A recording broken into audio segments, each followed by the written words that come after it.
지난해 이태원 참사가 발생한 지 어느덧 1년이 넘었지만 유가족들의 고통은 오늘로 425일째 이어지고 있습니다. 가족을 잃은 유가족들은 해가 바뀌기 전 특별법 제정을 촉구하며 국회를 향해 호소하고 있습니다. 올 한 해 주요 사건, 사고 이슈를 돌아보는 2023 끝나지 않은 이야기. 현장 취재기자 연결해 알아보겠습니다. 임예진 기자. 네, 여의도 국회 앞에 나와 있습니다. 네, 이태원 참사 유가족들이 국회 앞에서 농성한 지가 꽤 됐는데 오늘은 어떻습니까? 네, 이태원 참사 1년이 훌쩍 지났지만 유가족들은 계속해서 거리에 나와 있습니다.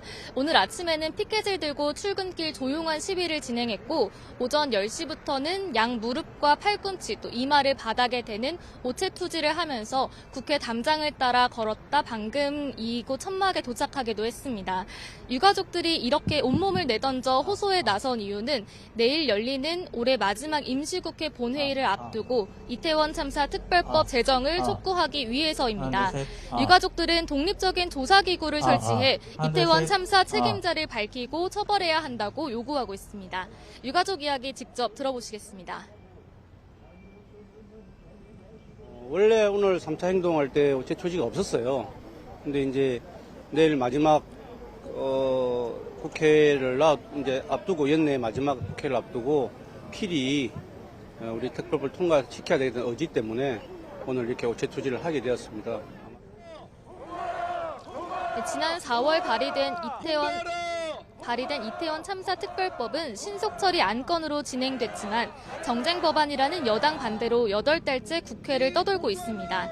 지난 21일 국회의장이 특별법 중재안을 제안하고 여야 합의를 요청했지만 입장이 팽팽하게 맞서고 있는 상황입니다. 네, 그럼 유가족들 오체 투지까지 하면서 특별법을 제정해야 한다고 주장하는 이유는 뭡니까? 네, 유가족이 요구하는 특별법의 핵심은 이태원 참사 진상 규명과 책임자 처벌입니다.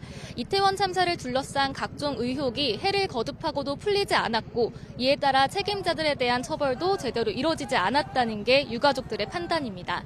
일단 치안과 경비 총책임자인 김광효 서울경찰청장은 통치된 지 1년 가까이 기소 여부도 결정짓지 못하고 있는 상황입니다. 또 앞서 구속돼 재판을 받던 박희영 용산구청장, 박성민 전 서울경찰청 정보부장 등은 보석으로 줄줄이 풀려났습니다. 이상민 행정안전부 장관은 지난 7월 탄핵이 기각되면서 업무에 정상 복귀했고요. 참사 발생 396일 만인 지난달 말에야 이태원 참사 관련 첫 판결이 나오기도 했는데요. 그마저도 참사 책임을 묻는 관련 재판은 속도를 내지 못하고 있습니다. 결국 주요 피고인들에 대한 재판은 해를 넘기게 되면서 책임 소재는 여전히 미궁 속에 빠져 있습니다.